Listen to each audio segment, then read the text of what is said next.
Hello दोस्तों, ਅੱਜ ਆਪਾਂ जो गल करनी है 8वीं क्लास के चौथे चैप्टर प्रयोगिक जमायती रचनावां बारे गल करनी है।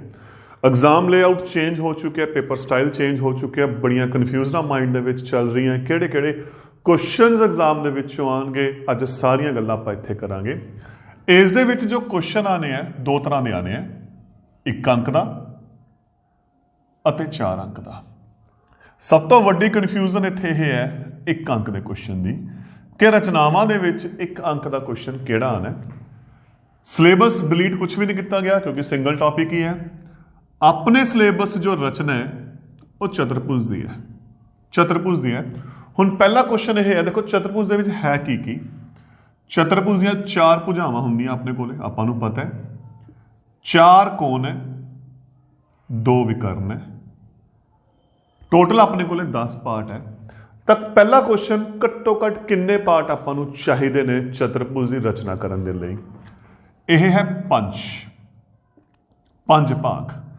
अगर देखो स्पैशल केस एक अलग है, आप नॉर्मल चतुर्भुज से गल करने तो आपां नूं 5 भाग पता होने चाहिए है जे आप चतुर्भुज की रचना करनी है। सेम अगर आप त्रिकोण की गल करिए तो त्रिकोण के टोटल 6 भाग है, 3 कोण 3 भुजावां। तो इन्हां 6 दे विचों जदों आपां नूं 3 भाग दिते होणगे तो आपां त्रिकोण की रचना कर सकते हैं। हुण इत्थे क्वेश्चन ये बनता है 5 भाग किहड़े-किहड़े है कि वो कोई भी हो सकता है, नहीं वो कुछ पैटर्न दे विच हुंदे ने। सब तो पहला की है 4 भुजावां अते 1 विकर्ण। अगर आपां नूं किसी चतुर्भुज दीयां 4 भुजावां अते 1 विकर्ण दिता होया है तो आपां चतुर्भुज की रचना कर सकते हैं। सेम जदों आपां नूं 3 भुजावां अते 2 विकर्ण दिते हुए ने, आपां आसानी दे नाल चतुर्भुज की रचना कर सकते हैं। उस तो बाद अगर 2 लागवियां भुजावां, 2 लागवियां भुजावां अते 3 कोण दिते होण, 2 लागवियां भुजावां अते 3 कोण दिते होण तो आप चतुर्भुज की रचना कर सकते हैं। या जदों 3 भुजावां अते 2 कोण दिते होण, उहनूं आपां इत्थे भी लिख सकते हैं 3 भुजावां 2 विकर्ण होण या 2 कोण होण। आया 2 याद करने सौखे, मतलब 1 याद करना ज़्यादा सौखा है। तो ये अपने को मेन 4 शर्तां ने। बाकी कुछ स्पैशलिटीज जिवें कोई वर्ग आ गया, समांतर चतुर्भुज आ गई, वो चीज़ आ गई। पर जो नॉर्मल चतुर्भुज की गल करांगे तो ये 4 शर्तां याद होनी चाहिए। 4 भुजावां 1 विकर्ण, 3 भुजावां 2 विकर्ण, जां 3 भुजावां 2 कोण, 2 लागवियां भुजावां ते 3 कोण। ये अपना 1 नंबर के क्वेश्चन बनते हैं विच जो बनते हैं। हुण आपां कुछ रचनावां ते गल करते हैं, एक आइडिया लैंदे आ कि आपां किस टाइप के क्वेश्चन ते गल कर सकते हैं। अपने को एक रचना का क्वेश्चन पे है, कहते एक चतुर्भुज PQRS की रचना करो जिस विच PQ देता, QR देता, RS देती, PS देता, PR देता। सब तो पहला की करो, एक रफ बनाओ, एक रफली, ताकि पता लग जाए असल च आपां काम किवें करना है।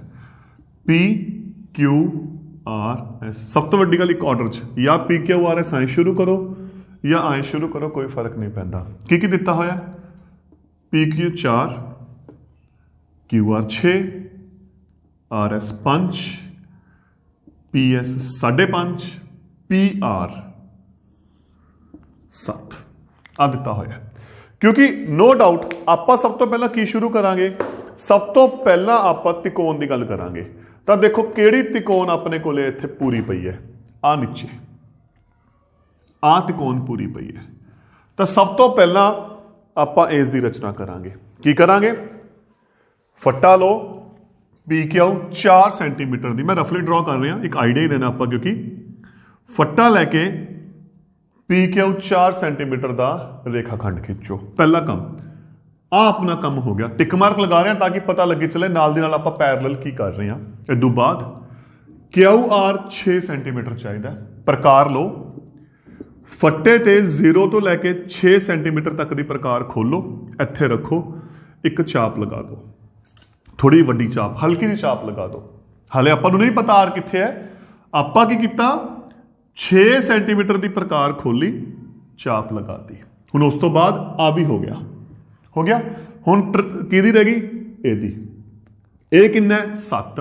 हुण आपां की करांगे 7 सेंटीमीटर के प्रकार खोलांगे, इत्थों पी ते रख के आपां चाप लगा दांगे। जिथे यह कट्टूगी वो बिंदु की आ गया आर आ गया, उथों क्यू नूं मिलाओ, उथों पी नूं मिलाओ, नाल मैंशन करो आ 6 सेंटीमीटर है, आ 7 सेंटीमीटर। देखो आ 3 काम अपने हो चुके ने, 3 भुजावां आपां बनातियां, त्रिकोण आपां ड्रॉ करती। हुण आ पॉइंट भी अपने कोले हैगा, आ भी हैगा, इत्थों आह 5.5 पिया, इत्थों आह 5 पिया, तो फिर की करांगे 5.5 सेंटीमीटर, उरे 5 है, लगभग इत्थे 5.5 आ जाना है। 5.5 सेंटीमीटर की आपां प्रकार खोलांगे, पी तो एस इत्थे रखी, इत्थे आपां चाप लगा दांगे पी तो एस, ये भी अपनी चाप लग गई। हुण की रह गया आ बच गया, किन्ने सेंटीमीटर बच गया 5 सेंटीमीटर। तो 5 सेंटीमीटर की प्रकार खोली, आ बिंदु तो चाप लगाई, जिथे यह कट्टूगी अपना एस आजू, आ बिंदु नूं इहदे नाल मिला दो, यह बिंदु नूं पी नाल मिला दो। ये 5 सेंटीमीटर है, ये 5.5 सेंटीमीटर है। इस टाइप की अपने कोले चतुर्भुज बन जानी है। एक दो क्वेश्चन होर लेके चलते हैं। देखो आप एक एक पार्ट जेडे तीनों चारों भाग आप डिस्कस किए सी, 4 भुजावां 1 विकर्ण, 3 भुजावां 2 विकर्ण या 2 कोण, आप एक एक टाइप हरेक ते गल करते हैं। यह सी अपने कोले 4 भुजावां ते 1 विकर्ण दी। अगली एग्जाम्पल ते चलते हैं, अगले क्वेश्चन ते चलते हैं जिथे आपां नूं 3 भुजावां अते 2 विकर्ण दिते हुए ने।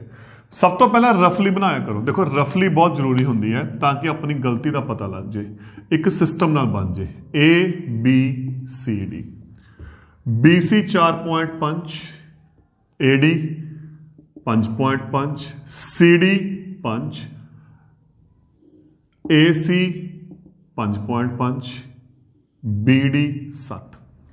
हुण आपां नूं ये दिते हुए ने, तो यह गल क्लीयर होगी ए बी तो दिती नहीं हुई, तो यह पुट्ठी बनू, क्योंकि क्लीयर है। आप जो लैके चलते हैं जी नीचे भुजा दी होंगी वो लैके चलते हैं, तो आप शुरू करांगे इत्थों, क्योंकि उल्टा करांगे इनू। उल्टा मतलब पहला सी डी तो शुरू करांगे, तुसी बी सी तो भी कर सकते, तुहाडी मर्जी है।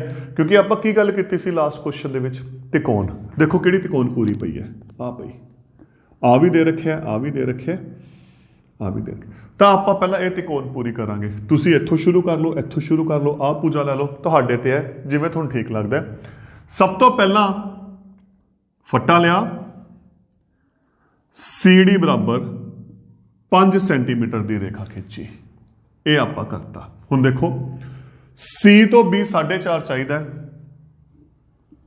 फट्टे तो 0 4 5, 4.5 सेंटीमीटर की प्रकार खोली। देखो कित्थों लगने होने, ध्यान नाल देखो, सी तो डी, सी तो बी, इत्थों आपां लगभग एक चाप लगा देंगे 4.5 सेंटीमीटर की। ठीक, हुण डी तो बी किन्ने सेंटीमीटर है 7, डी तो बी। हुण आपां फिर की करांगे 7 सेंटीमीटर के प्रकार खोलांगे, डी तो आपां चाप लगावांगे। तो जिथे यह कटूगी वो पॉइंट की आ गया बी, आ भी आपां कर लिया, आ भी कर लिया, इनू मिला देंगे, इनू मिला देंगे। आ 7 सेंटीमीटर है, आ 4.5 सेंटीमीटर है। आ त्रिकोण पूरी होगी। हुण इस तो बाद की रह गया, देखो एक आपां नूं सी तो आ दे रखे ए 5.5, सी तो चाप है टेढ़ी, आ रहा सी 5.5 सेंटीमीटर की प्रकार खोली, इत्थों आपां बिल्कुल देखो जिवें रफली डायग्राम बनी हुई है, एक चाप लगा देंगे सी तो ए दी, आ भी हो गया। की बच गया पिछे, आ बच गया डी, क्योंकि डी तो ए है, ए आपां नूं पता नहीं, डी पता है, डी तो ए 5.5, तो 5.5 की चाप खोलो, इत्थों मारो, जिथों कट गई वो ए बिंदु आ गया। हुण आह अपने कोले 5.5, आ भी अपने कोले 5.5, इनू इहदे नाल मिला दो। ये आपां नूं जो चतुर्भुज चाहिए लोड़ींदी है। देखो जो जो भुजावां दित्तियां हुई आपां इत्थे रफली डायग्राम बना के नाम लिखता, आपां नूं पता लग गया आपां नूं की चाहिए, उस दे अकॉर्डिंग आपां की करदे इहनूं सॉर्ट आउट करांगे। नैक्सट एग्जाम्पल ते चलदे हां। हुण आपां नैक्सट रचना आ गई जिस दे विच आपां नूं 2 लागवियां भुजावां अते 3 कोण दिते हुए ने। आप पहला रफली बनाने MIST, MI 3.5, IS 6.5, कोण M 75, कोण I 105, कोण S 120। आ चीज़ां ने। तो सब तो पहला भुजा तो शुरू करांगे MI तो। फट्टा रखिया 3.5 सेंटीमीटर की रेखा खिंची, पहला काम। हुण उस तो बाद जदों कोण कहते इते भी कोण पे इते भी कोण पे, एक गल याद रखनी है, न्यून कोण बनता है अंदरले पासे ते अधिक कोण बनता है बाहरले पासे। अगर गलती तो बचना है 75 डी रखी, 75 दो थावां ते होगा, एक लगभग इत्थे जे होगा, एक इत्थे उपर ते लोअर लाइन दे विच अप ते डाउन च। तो आप अंदरले पासे वाला इत्थों 75 डिग्री का कोण बनाया, ठीक। 105 इत्थे डी रखांगे, सेम 105 भी 2 होगा, अपर ते लोअर लाइन का फर्क होना है, पर अधिक कोण बाहरले पासे। तो जिहड़ा बाहरले पासे होगा लगभग इत्थे अपने कोले 105 बन। आ भी बनाता, आ भी बनाता, आ भी बनाता, 3 चीज़ां हो गई अपने कोले। हुण आपां चौथी ते चलना है। हुण आपां नूं आ है कि जिहड़ी आ रेखा खिंची है कोण वाली, ये 6.5 सेंटीमीटर की होनी चाहिए है। फट्टा प्रकार खोलो 6.5 सेंटीमीटर की, इत्थों चाप लगा दो, वो अपने कोले S आ गया 6.5 सेंटीमीटर। आ भी हो गया। हुण 120 की प्रॉब्लम आऊ। हुण जिहड़ी आपां नूं समस्या आनी है 120 डिग्री की आनी है, किवें बनाना है? प्रकार नाल भी बना सकते हो, डी नाल भी बना सकते हो। इत्थे देखो, ਇਹਦੇ बिल्कुल बराबर इत्थे डी रखो इस पॉइंट ते। हुण फिर देखांगे 120 एक अंदरले पासे है, एक बाहरले पासे है, पर 120 अधिक कोण है बाहरले पासे वाला बनू, इत्थों 120 खिंच दो। तो जिथों इधरों इहनूं वधा दो, जिथे यह कट गया वो अपने कोले टी आ जाऊगा। तो दोस्तों इस अकॉर्डिंग अपने कोले इसकी की बन जाऊगी, रचना बन जानी है। नैक्सट आप जी गल करते हैं कुछ स्पैशल केस। वो तो कोई भी चतुर्भुज हो सकती सी। स्पैशल केस का मतलब आयत देती, वर्ग देता, सम चतुर्भुज देती, समांतर चतुर्भुज देती, जिहदे विच आपां नूं पता ऑलरेडी कुछ ना कुछ प्रॉपर्टीज होंदियां ने। देखो आयत देती तो आपां नूं पता है आयत का हरेक कोण 90 डिग्री हुंदा है, आमनो सामने दी भुजावां बराबर होंदियां। कहंदे जिहदियां लागदियां भुजावां 5 ਅਤੇ 4 ਹਨ। हुण आयत है 5 सेंटीमीटर का रेखाखंड खिंचिया, हरेक कोण 90, प्रकार नाल 90 डिग्री का कोण बनावांगे, प्रकार नाल 90 डिग्री का कोण बना देंगे, ठीक। लाग भी पूजा दूजी किहड़ी देती 4, इत्थे प्रकार रखी 4 सेंटीमीटर का कट, इत्थे प्रकार रखी 4 सेंटीमीटर का कट, इनू मिला दियो, ये आयत बन जानी है। तो स्पैशल केस आ गए, वर्ग भी कह सकते हैं। तो दोस्तों यह सी अपना चौथा चैप्टर प्रयोगिक जमायती रचनावां। कुछ क्वेश्चन कि किस अकॉर्डिंग आप क्वेश्चन सॉल्व करना है। 4 नंबर का क्वेश्चन आना है, ईजी क्वेश्चन है। एक नाल रचना लिखनी है, वो जिमें जिमें तुसीं करी जाओगे उवें उवें आप रचना लिखी चलांगे। Thank you.